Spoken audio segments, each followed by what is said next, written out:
Hello students, इस video के माध्यम से हम लोग हिंदी में दिए गए गद्य खंड को अंग्रेजी में किस प्रकार से अनुवाद करते हैं और वह भी इस तरह के गद्य खंड जो परीक्षाओं के अंतर्गत पूछे जाते हैं उसके विषय में, उस अनुवाद के तौर तरीके को, क्या उसकी विशेषताएं हैं, इसके विषय में जानकारी प्राप्त करें। हर गद्य खंड के अंतर्गत 3-4 वाक्य तकनीकी बनावट वाले यानी टेक्निकल स्ट्रक्चर वाले होते हैं। विभिन्न प्रकार के कंजंक्शंस प्रयोग किए जाते हैं, संयोजक और कोरिलेटिव कंजंक्शंस आते हैं जिसके प्रयोग के अंतर्गत सावधानी बरतनी चाहिए।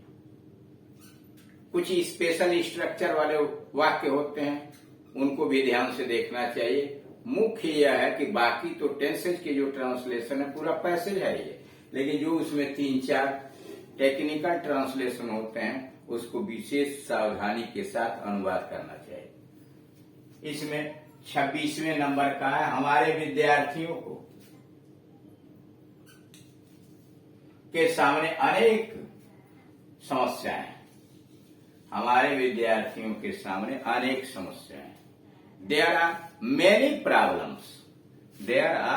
प्रॉब्लम्स बिफोर आवर स्टूडेंट्स, उसी को ऐसे भी कर सकते हैं। आवर स्टूडेंट्स उलट करके our students have many problems today, our students have many problems today, या देयर आर मेनी प्रॉब्लम्स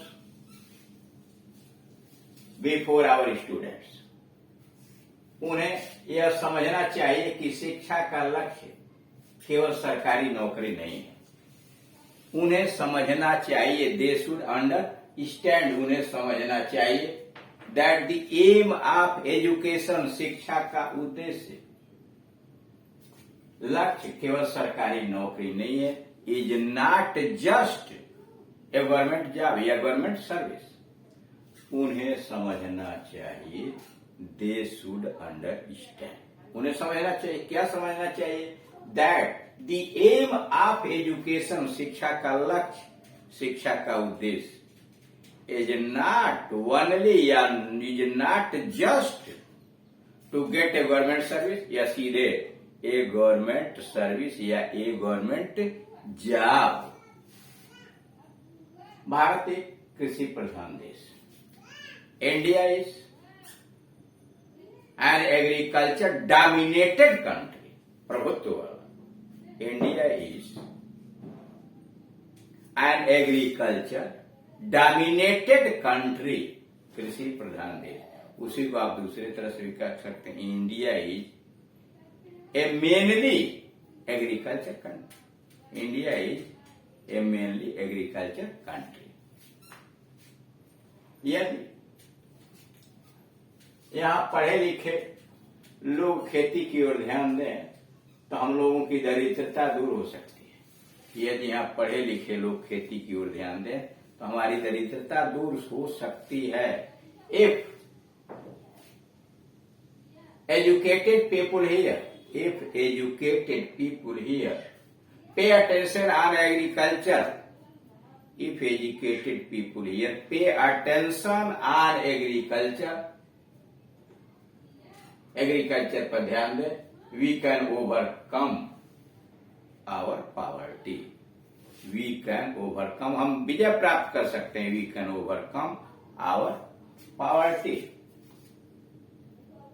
या उसी को हम लोगों की दरिद्रता दूर हो सकती है। The poverty can be removed, our poverty can be removed. फिर सुन लीजिए, if educated people here pay attention on agriculture, अगर यहां पढ़े लिखे लोग कृषि पर ध्यान दें, our poverty can be cured, our poverty can be removed, या we can overcome our poverty, हम अपनी दरिद्रता पर विजय प्राप्त कर सकते हैं। हमारे गांव में सुधार की जरूरत है। आवर विलेजेस, हमारे गांव नीड इम्प्रूवमेंट, उन्हें सुधार की आवश्यकता है। हमारे गांव में सुधार की आवश्यकता है। Our village need improvement. शिक्षित व्यक्ति जब गांव में रहने लगेगा, when the educated people will begin to live, या सीधे begin will नहीं, when या if the educated people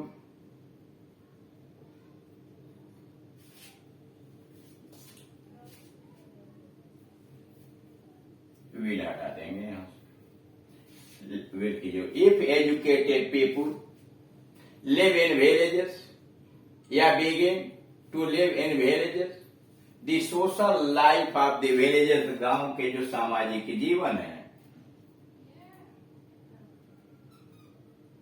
बिल्कुल बदल जाएगा, वुड चेंज बदल जाएगा, वुड कंप्लीटली चेंज पूरी तरह से बदल जाएगा। फिर सुनिए, कह रहा है कि शिक्षित व्यक्ति जब गांव में रहने लगेगा, when the educated people begin to live in villages, या when the educated people live in villages, तो के लिए कामा, उन गांवों का सामाजिक जीवन बिल्कुल बदल जाएगा। The social life of those villages will completely change, पूरी तरह से बदल जाएगा। The social life of those villages will completely change। School की पढ़ाई खत्म कर इन दिनों हर एक विद्यार्थी विश्वविद्यालय में दाखिल होना चाहता है। कर स्कूल की पढ़ाई समाप्त कर हर विद्यार्थी विश्वविद्यालय में शिक्षा ग्रहण करना चाहता है, प्रवेश प्राप्त करना चाहता है।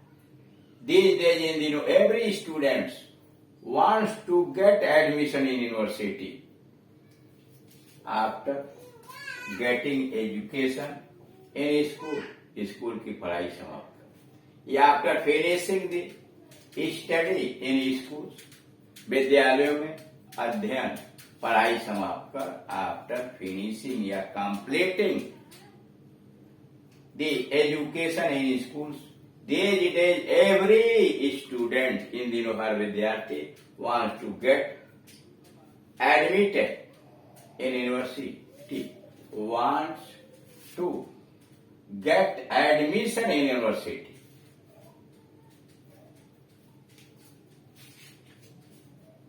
यह धारणा गलत है। दिस नोशन, यह विचार, this notion is completely wrong, एकदम गलत है। This notion is completely wrong. भारतीय युवक और युवतियों को इस विषय में ठीक से विचार करना चाहिए। द इंडियन या the young man and women of India, Bharat के युवा और नवयुवकों को the young man and women of India should think on this respect, इस संदर्भ में सोचना चाहिए। भारतीय युवक और युवतियों को the young man and women of India should think on this subject, इस विषय पर सोचना चाहिए।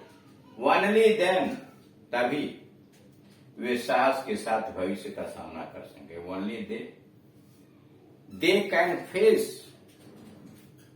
Only then they can boldly face, बहादुरी के साथ सामना कर सकते हैं द फ्यूचर, अपने भविष्य का। इस तरह से आपने देखा कि दिए गए हिंदी गद्यांश का या गद्य खंड का अंग्रेजी में किस प्रकार से अनुवाद किया जाता है।